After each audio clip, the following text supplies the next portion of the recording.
Hello everyone, welcome to this tutorial on how to install VS Code. Right now I'm on a Mac, so to download for Mac I just click here, and if you're on Windows just click the drop down arrow and download it here.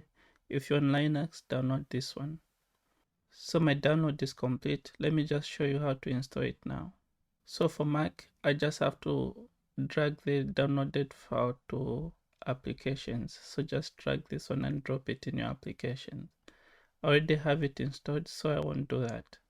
On Windows, just double click it and follow the prompts. Once installed, you can double click in the applications to open it.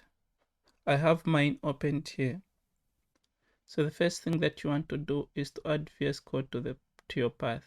This allows you to open VS Code in the terminal, just like that.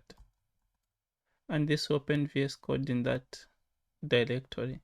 So to add VS Code to the path, just open that and type shell command. And you see here it says install VS Code in path. Just click on that and it will install VS Code into your path, and you can use VS Code in the terminal.